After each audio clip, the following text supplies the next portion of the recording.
Bien-aimés frères et sœurs, vous connaîtrez la vérité et la vérité vous affranchira. Ça, c'est pas moi qui le dis, c'est la Bible qui le dit. Mais moi, je vous dis mieux. Vous connaîtrez la vérité historique, notamment celle de vos ancêtres kémites, et vous aurez une vision globale de ce que c'est que la vraie souveraineté politique. J'ajoute, vous reviendrez à la spiritualité africaine ancestrale et vous comprendrez les enjeux de l'indépendance économique. Et pour terminer, vous accepterez votre identité culturelle kémite et vous obtiendrez deux choses. La première, c'est la paix. La seconde, c'est le développement, à une condition. L'unité de toute l'Afrique noire, l'unité de tous les Noirs du monde entier. Otep à tous, bienvenue sur la chaîne des panafricanistes par essence, par conviction et par excellence. Celle des citoyens kémites par nécessité et obligation de combat. Nous sommes une chaîne qui n'est guidée que par nos ancêtres et rien que par les ancêtres qui appartiennent à l'égrégore du monde noir. Par conséquent, nous ne croyons en aucun Dieu venu de l'étranger. Toutefois, cette vidéo n'est aucunement destinée à inciter à la haine ou à la violence, car nous menons un combat qui est d'abord et avant tout spirituel, intellectuel et démocratique. Ensuite, il est politique, géopolitique et géostratégique, contre l'impérialisme, le colonialisme, le néocolonialisme et l'endocolonat, qui sont tous qualifiés de crimes contre l'humanité. Nous menons ce combat sur la base du principe fondamental que nous avons hérité de nos ancêtres kémites, qui est celui de la Mahat, c'est-à-dire solidarité, vérité et justice. Vous êtes donc en droit de connaître la vérité et nous avons l'obligation de vous dire la vérité, rien que la vérité, afin que justice soit rendue au continent africain. Et ça, c'est notre modeste contribution dans cette noble lutte en faveur de la souveraineté, la dignité, la solidarité et l'unité africaine. C'est exactement ça que nous appelons le panafricanisme. Bien-aimés frères et sœurs, le Niger continue toujours à compter ses morts. Monsieur Bazoum ne comprend toujours pas la leçon.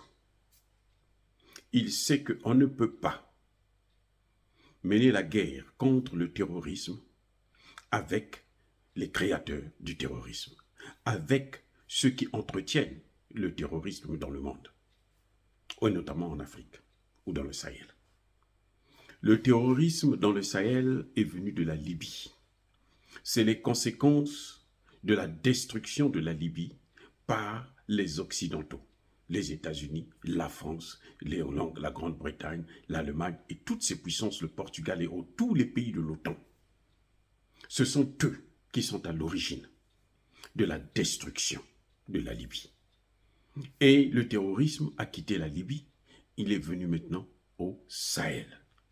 Ce sont eux qui ont utilisé ces mêmes terroristes-là dans le Sahel, en Libye, et ils les ont envoyés après dans le Sahel. Donc vous ne pouvez pas mener la guerre contre le terrorisme sérieusement, tout en pensant que vous allez le faire avec ceux-là même qui sont à l'origine du terrorisme, qui les entretiennent, les équipes. Le ministre des Affaires étrangères russe, Sergueï Lavrov, a eu un entretien avec le Premier ministre, le ministre des Affaires étrangères français, à l'époque Laurent Fabius, qui demandait à ce que la Russie ne puisse pas empêcher, s'opposer à une intervention de la France et de ses alliés de l'OTAN au Mali, parce qu'ils voulaient lutter contre le terrorisme. Sergueï Lavrov va dire à son homologue français, Laurent Fabius, qui était ministre des Affaires étrangères de François Hollande, il va lui dire, oh non, ne vous inquiétez pas, nous n'allons pas intervenir. Nous n'allons pas nous opposer, nous n'allons pas utiliser notre veto en d'autres termes. Mais il va ajouter une chose qui est capitale. Il dit, mais mon cher Laurent, mais les terroristes que vous allez combattre au Mali, ce sont les mêmes que vous avez équipés, entretenus, créés, fabriqués en Libye. Et Laurent Fabius, qui prend ça de façon ironique, qui rigole en disant « c'est ça la vie ». C'est rien du tout. Donc, de toutes les façons, même si on tue, ce sont des Noirs, après tout. Qu'est-ce que ça va faire? Donc, on ne peut pas mener la guerre contre le terrorisme avec ces gens. Le gouvernement malien a porté plainte devant le Conseil de sécurité de l'ONU pour demander à ce que on puisse organiser une réunion où le gouvernement malien devrait présenter des preuves que la France donne des informations aux terroristes, la France équipe les terroristes, la France assiste les terroristes, la France maintient le terrorisme dans le Sahel, et notamment au Mali. Comment il faut expliquer ces choses au président Mohamed Bazoum? Comment? Quel langage nous devrons parler pour que ce personnage puisse comprendre que on n'a pas besoin de ces gens au Niger pour lutter contre le terrorisme? Voilà que cette semaine, ils en ont massacré 5. 5, ils ont attaqué, ils ont provoqué, ils sont venus, ils ont attaqué la police du Niger, les militaires nigériens. Et ceux-là ont poursuivi celui qui avait commis le crime, et ils sont allés tomber dans l'embuscade. Donc c'était un piège qui avait été diligenté par les mêmes, qui veulent aujourd'hui prendre le contrôle de la zone où il y a le plus d'or au Niger. Vous voyez? Et ça, ces gens-là ne feront pas ça sans la présence occidentale. Si ce sont la présence occidentale, alors que font-ils là-bas? La France actuellement a près de 3000 soldats au Niger. Les États-Unis ont plusieurs bataillons au Niger.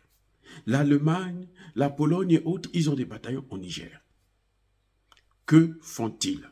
Ils ont des satellites, ils ont des drones, ils ont des avions de combat, ils ont des hommes, ils sont là installés. Que font-ils? Quelle est leur place? Quel est leur rôle? C'est ça que Mohamed Bazoum devrait comprendre. On ne peut pas continuer à massacrer les Africains par ces mêmes Occidentaux et leurs alliés terroristes. On ne peut pas le faire, c'est pas possible. Et j'étais surpris, scandalisé, par un haut fonctionnaire nigérien qui dit qu'il faudrait qu'il y ait une armée de la coalition internationale. Voilà encore une autre sottise. Il ajoute la bêtise à la bêtise. Mais l'armée internationale, c'est quoi? La communauté internationale, c'est qui? C'est les États-Unis, la France, l'Allemagne, bref, tous les pays de l'OTAN. C'est ça la communauté internationale. Ce sont eux qui ont régné pendant plusieurs décennies, sinon plusieurs siècles, et qui ont gouverné ce monde et qui l'ont amené dans le chaos dans lequel il se trouve actuellement. On est dans l'impasse totale. Ce monde est prêt à exploser. On est prêt à aller vers une 3e guerre mondiale qui sera une guerre probablement nucléaire et qui va massacrer tout le monde, faire disparaître l'humanité tout entière à cause de cette putain de communauté internationale. La communauté internationale, c'est celle-là qui est au Niger. Et il demande encore une autre communauté internationale. Vous voyez, c'est-à-dire qu'on se pose des questions, mais qu'est-ce qu'ils ont ces gens-là? Comment réfléchissent-ils? On est en train de massacrer des Nigériens. Et eux, ils sont en train de piller les matières premières. Il faut que ça s'arrête. Bazoum devrait comprendre que s'il veut se maintenir au pouvoir, ce n'est pas la bonne méthode. Parce que lorsqu'ils vont finir avec la population, lorsqu'ils vont dominer cette population, eh ben, ils vont l'enlever au pouvoir et ils vont prendre le pouvoir et ils vont gouverner le pays. Ou ils vont mettre des Arabes comme ils ont fait avec l'Égypte. L'Égypte appartient aux Noirs. Ça n'appartient pas aux Arabes. L'Égypte, c'est un pays de Noirs. Mais aujourd'hui, qu'est-ce qui se passe? On a fait disparaître les Noirs. Par lesquels? Ces mêmes Occidentaux. Et les mêmes Arabes qu'ils utilisent aujourd'hui comme étant des terroristes dans le Sahel. Non, M. Bazoum doit maintenant prendre ses responsabilités. Trop, c'est trop. Il ne peut pas compter sur une communauté internationale. Il faut absolument demander à ce que cette communauté internationale puisse quitter le Niger. Comme l'a dit les 14 syndicats du pays. Ils ont décidé, ils disent, nous on ne veut plus. Et Bazoum doit suivre la position de la population. Parce que les Nigériens, en grande majorité, ne veulent pas entendre parler de cette dite communauté internationale qui s'est installée, cette armée d'occupation qui est en train d'occuper le Niger et pour continuer à massacrer et déstabiliser toute la région. Parce que ce n'est pas que le Niger, c'est toute la région. Et dire cela, c'est inciter à la haine ou à la violence, non. Nous voulons seulement vous montrer que malgré la présence de la communauté dite internationale, avec plus de 5 000 ou 10 000 soldats, ils n'arrivent toujours pas à mener la guerre contre le terrorisme. Ils sont là seulement comme étant une armée d'occupation. Voilà ce que nous voulons expliquer aujourd'hui, notamment et en premier lieu au président Bazoum. Que ces gens-là sont là seulement, c'est une armée d'occupation. Ils sont là pour occuper l'Afrique parce qu'ils veulent continuer à dominer l'Afrique, à dominer, à piller les matières premières. C'est des prédateurs de haut niveau. Voilà ce que nous voulons vous démontrer en faisant cette vidéo.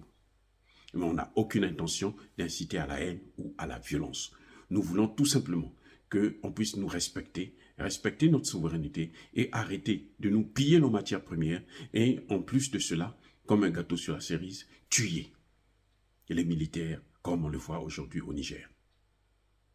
Oh, bien-aimés frères et sœurs, soyez entre-temps bénis, abondamment bénis par le Dieu des Kémites, je persiste et je signe.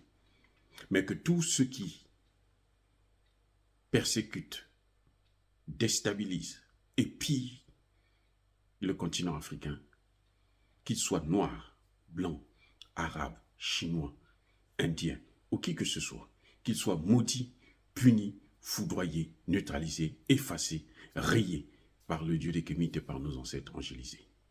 Vive l'Afrique éternelle, j'ai dit et j'assume.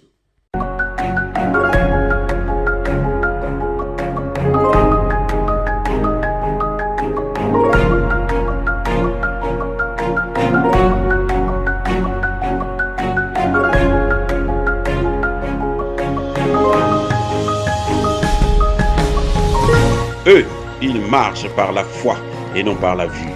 Mais moi, je vous conseille vivement de marcher par la connaissance scientifique et historique, notamment celle de nos ancêtres kémites, par les 5 sens et par l'intelligence. À vous, Apia.